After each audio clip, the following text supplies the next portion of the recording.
Pakistan versus England तीसरा फैसला कुन जो मार्का है उसका आगाज हो चुका है। पहले दिन के खेल का इख्तिताम हो गया। पाकिस्तान ने 73 पर 3 खिलाड़ी गंवा दिए। इससे कबल अगर बात की जाए इंग्लैंड की रन्स की तो 267 रन बनाकर इंग्लैंड की पूरी टीम जो है वो आउट हो गई। एक बैटर चला और उसने सबको चलता कर दिया। घूमती गेंदों को उन्होंने क्या कमाल जज किया। स्मिथ की मैं बात कर रहा हूं। अगर उनके 89 रन इसमें ऐड ना किए जाएं तो इंग्लैंड की पूरी टीम जो है वो बड़े कम टोटल पर आउट होती हुई दिखाई दे रही थी। लेकिन जिस तरह से आके उन्होंने अटैकिंग क्रिकेट खेली है वो सिनेरियो ही उससे बदल गया। बहरहाल ओवरऑल अगर बात की जाए तो इस विकेट पर बात की जा रही थी कि ये batting friendly, batting haven wicket हुआ करती थी। लेकिन आज जिस तरह से दोबारा से साजिद खान ने 6 आउट किए, नुमान ने 3 आउट किए, जाहिद ने 1 आउट किया, तमाम की तमाम विकेट जो हैं अब वो स्पिनर्स के हाथों ही गवा बैठे इंग्लैंड की टीम के शेर जो हैं। और ऑन दी अदर एंड बात की जाए तो पाकिस्तान के भी जनाब हमने यही देखा है कि जिस तरह से स्ट्रगल कर रही थी टीम वो देखा है। साइम अयूब भी आउट हो गए, अब्दुल्ला शफीक भी आउट हो गए, कामरान गुलाम भी कोई अच्छी इंपैक्टफुल इनिंग क्रिएट ना कर पाए। सारी सूरत पर बात करेंगे। फॉर्मर कैप्टन सलमान भाट साहब हमारे साथ मौजूद होंगे। इसके साथ साथ राजा असद ने हमें ज्वाइन किया है और अहमद सईद साहब हमारे स्टूडियो में मौजूद हैं। Welcome to all of you ji. Raja Sahab आपसे ही आगाज कर लेते हैं। कोशिश पूरी की गई कि विकेट को तब्दील किया जाए, स्पिन फ्रेंडली बनाया जाए, काफी हद तक उसमें कामयाब होते भी दिखाई दिए। 267 रन, लेकिन ऑन दी अदर हैंड 73 पर 3 आउट पाकिस्तान के आउट हो गए, अभी हो चुके हैं। किस तरह से सम अप करेंगे आप इस पहले दिन को? इनिंग है इंग्लैंड की, उनका टॉप ऑर्डर था वो तो ठीक है, लेकिन जब उनके 80 पर 3 आउट हुए तो आपके तो 46 for 3 आई थिंक।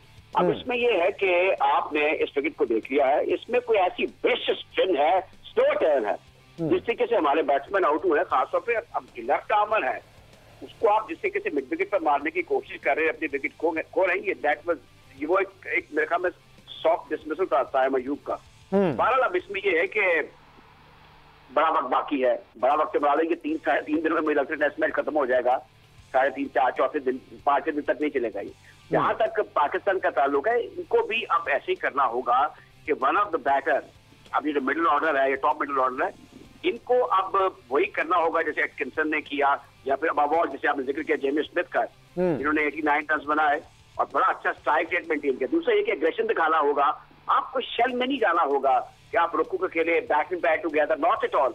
जो लेफ्ट हैंडर्स हैं उनको एक एडवांटेज अगर है तो फिर लेफ्ट आर्मर रीच के अगेंस्ट स्पीड भी इस्तेमाल करने होंगे, मिड विकेट पर तगड़ी शॉट खेलनी होगी और एग्रेशन शो करना होगा। ये कोई इतना चैलेंजिंग टारगेट नहीं है 267 का। इसमें the moment you cross over 200 run अगर आपके पास होती है, आपकी टेल काफी कम है और नीचे ऐसे यूजफुल बैटर्स हैं जो आपको 20-30 रन की सपोर्ट दे सकते हैं। तो बाय ऑल मीन ये टेस्ट मैच बड़े इंटरेस्टिंग फेज में दाखिल हो चुका है।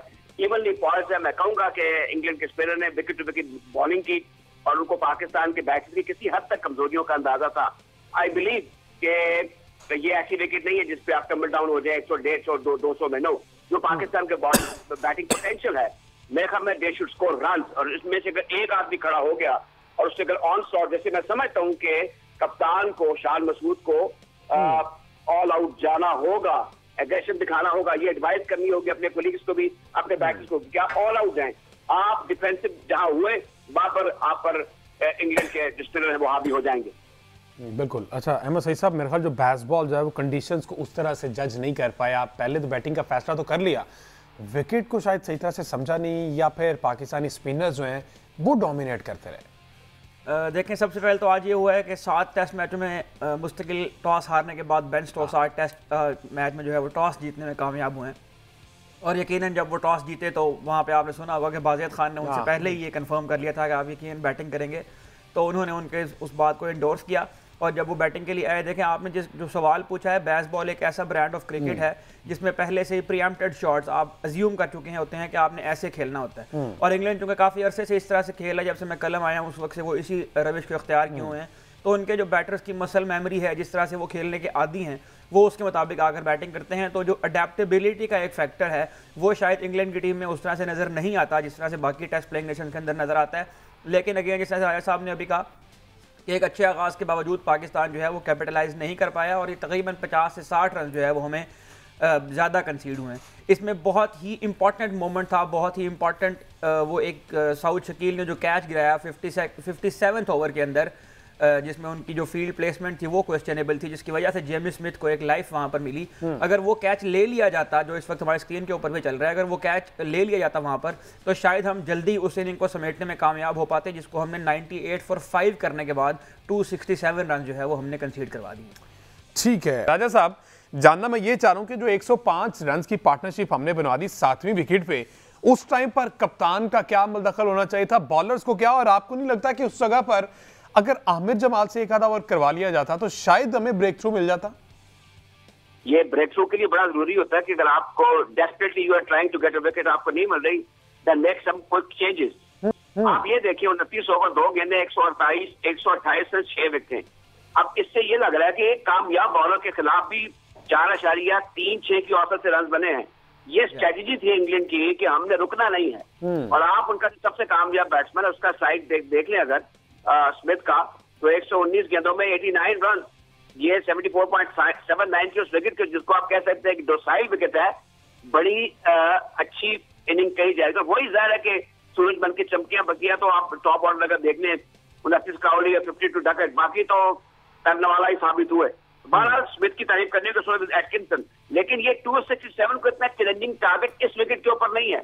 आप देख लें, मैं अब ये समझता हूं कि बट कैप्टन शुड डू, ये कुछ शीट टैंकर का रोल अदा नहीं कर सकते शान मसूद। इनका कद लंबा है, इनकी अप्रोच भी अच्छी है। इनको बाएं हाथ से बॉलिंग करने वाले लीज के खिलाफ विकेटों का इस्तेमाल करना होगा, कदमों का इस्तेमाल करना होगा, उन पर चढ़ के खेलना होगा। और वो जो स्ट्रेटेजी इस सूरत हाल में आइडियल हो सकती है कि go for the kill, attacking, aggressive attack करें, अपना जो डिफेंस है उसको भी सॉलिड रखें, लेकिन इसके साथ साथ निकल कर दे भी। इससे ये होता है कि लाइन और लेंथ जो स्पिनर की डिस्टर्ब होती है और आप उस पर हावी हो जाते हैं, आप उसकी आगे पड़ी हुई गेंदों को फुल टॉप बना लेते हैं, वॉलेट बना लेते हैं। ये सब समझते हैं, टीम मैनेजमेंट को इस चीज का अंदाजा है। तो ये एक बड़ा, जैसे भी आप जिक्र भी कर रहे थे, कि बड़ा क्रूशियल मौका है कि पाकिस्तान इस इनिंग में अच्छी परफॉर्मेंस देकर इंग्लैंड पर हावी हो जाए। दो ये लॉस, एक इनिशिएटिव लॉस कर लिया था आफ्टर लूजिंग द टॉस, लेकिन अब पाकिस्तान को हम कह सकते हैं कि इनको बड़ा संभल कर फूंक के कदम रखना होगा। पाकिस्तान के लेटर ऑर्डर तक जो टेल एंडर है वो भी अच्छी बैटिंग कर लेते हैं। लेट्स होप कि पाकिस्तान जो क्रॉस भी है, मेरे ख्याल में 70-80 रन की अगर पाकिस्तान लीड ले जाए तो वो इन दी एंड एक विनिंग लीड होगी। लेकिन इसका बड़ा नुकसान है कि आपका जो मिडिल ऑर्डर अब सामने आ चुका है, they should show some class.